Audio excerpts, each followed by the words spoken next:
The hope that I gathered in Teacher India to go to school every single day, I used that hope in circumstances where I was really disappointed. There were times when I would go to a rural, remote village where I will see a lot of poverty and I would come back and cry. But I would look at the smiles of my kids from Teacher India and get motivated to go back to work the next day. My name is Mayank Lodha and I'm 2010 Teacher India alum. I completed my fellowship in Pune and I taught grade 2 and 3 about a class of 72 students. I really wanted to explore working in education and inside the classroom. Frankly, I think the first few months were extremely difficult. I had imagined that teaching would be difficult, but I had never imagined it would be so difficult. And I think what made it even more difficult is the understanding the realities of my kids, where they come from, how much they strive each day, and what they do every single day in spite of all the circumstances they come from. Being there with them made it so much more harder, not just to push them, but to push myself. But at the same time, it also gave me a lot of hope for what they could achieve, because given their circumstances, they could push themselves each single day. It gave me a lot of hope and courage that I can possibly push myself, and I think we all together can work towards it.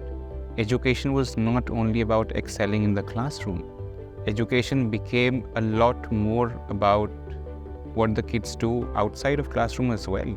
Education became for me as something that happens also in school and not only in school. And I was amazed by the fact that if I can work in a classroom and touch 72 lives, I wanted to explore what it would be like to work, say, in a district or at the state to have a cascading impact.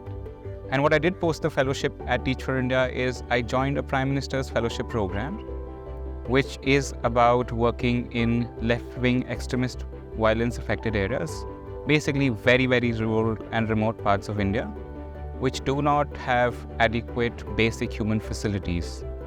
So schools typically would be a distant dream for them. They don't really have enough to eat. And I went on to work with two levels of government, one at the district level, in a remote district with a lot of forest cover and tribal population. And then I went on to work with the state government for some time to be able to do some of the work that I did in the district at the state level. I work with Government of Punjab, and my work is focused on building state capacity.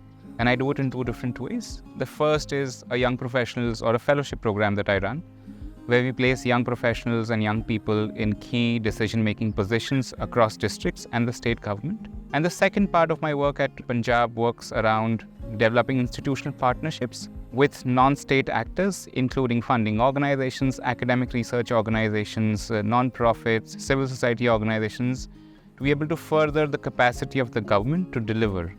Education being one of my key focus areas, I really rely on the knowledge support within the Teach for All network to be able to deliver on these things.